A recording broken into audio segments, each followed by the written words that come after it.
আসসালামু আলাইকুম রহমতুল্লাহ। আমি আবু তালহা সরকার স্বাগত জানাচ্ছি তালহা ডায়েরি ফেসবুক পেজ এবং ইউটিউব চ্যানেল থেকে। আমার স্ক্রিনে দাঁড়িয়ে থাকা যে ছেলেটিকে দেখতে পাচ্ছেন তার নাম সাকিব। মালয়েশিয়াতে আমরা পাশাপাশি একই এলাকায় থাকতাম। গতবারের কলিং বিষয়ে প্রায় 1.5 বছর আগে মালয়েশিয়া আসছিল সমাজ নামক বিষাক্ত অপসংস্কৃতির কাছে নিজেকে প্রমাণ করতে, কিন্তু খুব অল্প সময়ের মধ্যে সাকিবের এই যাত্রা থেমে গেল।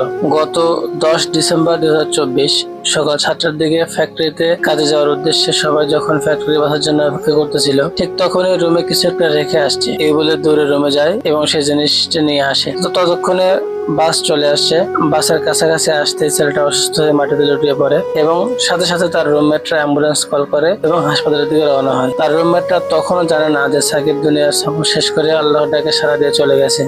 হাসপাতালে যাওয়ার পর ডাক্তার সাকিবকে মৃত ঘোষণা করেন এবং কারণ জানতে চাইলে ডাক্তার বলেন সাকিব স্ট্রোক করে বেশ কয়েক মিনিট আগেই না ফেরার দেশে চলে গেছে। আশ্চর্যের বিষয় কি জানেন?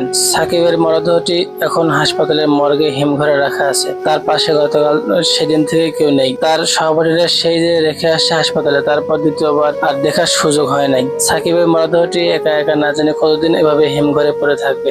যদিও তার রুমমেট পরে একবার গিয়েছিল হাসপাতালে মালয়েশিয়ান পুলিশের কাছে জবানবন্দি দেওয়ার জন্য, কিন্তু তাকে দেখতে দেওয়া হয়নি। মূলত এটাই নিয়ম যে প্রবাসে কারো মৃত্যু হলে একবারে বেশি মরদেহ দেখতে দেওয়া হয় না। মালয়েশিয়ার সকল আইনি প্রক্রিয়া সম্পন্ন করে সাকিবের কোম্পানি হয়তো সাকিবের মরদেহটি দেশের বাড়িতে পাঠাবে, তবে কমপক্ষে আরো 3-4 দিন অথবা 5-6 দিন সময় লেগেই যাবে। ভাই সাকিব হয়তো প্রবাসী মাটিতে প্রচন্ড পরিমাণে আফসোস নিয়ে দুনিয়ার সফর শেষ করলো। জানি না তার জন্ম দ্বিগুণে মায়ের কি অবস্থা, আব্বার কি অবস্থা, পরিবারের কি অবস্থা।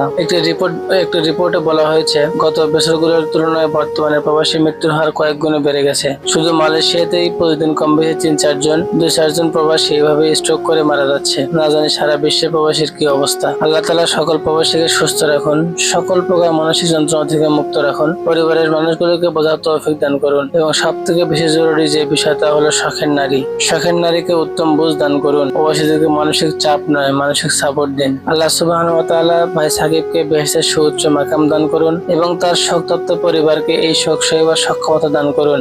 আমিন। সাকিবের গ্রামের বাড়ি ব্রাহ্মণবাড়িয়া জেলায়।